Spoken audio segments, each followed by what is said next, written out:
Why do you think your son is conservative? I have no clue. I'll let him answer that question. That's a bad answer. Hold on a second. You as a father should listen to your son. You shouldn't say, hold on a second. I listen to him all the time. But hold on, but then you just said you don't know. I don't know where he went so bad. I mean, come on. It's like, I don't know where he went wrong. I don't know how he went off the rails.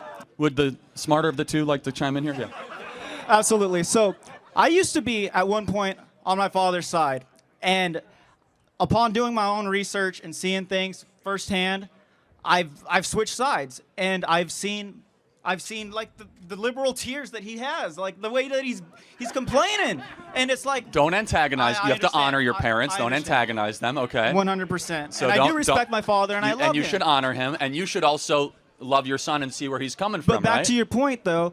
We talk every day about politics to the point where it's divided us. And so for him to say that he does not know where I stand is So let wrong. me ask you, why do you think your father is a liberal? Let me ask you. Okay, this is why I know he's a liberal. Because he voted for Kamala Harris, and he didn't even know why.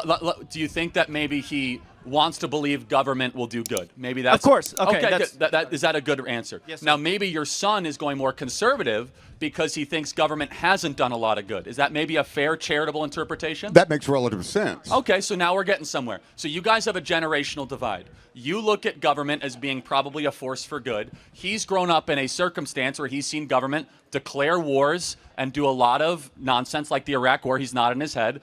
Trigger the financial crisis, only accentuate income inequality. So what I'm just saying for you two, because a father-son divide is more important than politics, is really try to come down at what generational perspective do they have. Finally, where do you get your news from? You, baby. Okay, sir, where do you get your news from? I don't watch any kind of video media at all. I get it mostly by reading, and I go through a broad spectrum of different sources. So here's what I'll just say in closing, guys, is that never let politics get in the way of the beautiful relationship between father and son. My advice first is for the son to the father, understand he comes from a different generational perspective. He thinks government is probably a good force and, that we shouldn't question our institutions. Now, your son, understandably, is seeing it harder than ever to own a home. He's seen a border wide open. He's seen lies from politicians. He's seen the enrichment of the ruling class. And instead of interrupting and want to get in an edge, smartly be like, maybe my son is processing a way that I might not agree with, but he's growing up in a different circumstance than I ever would.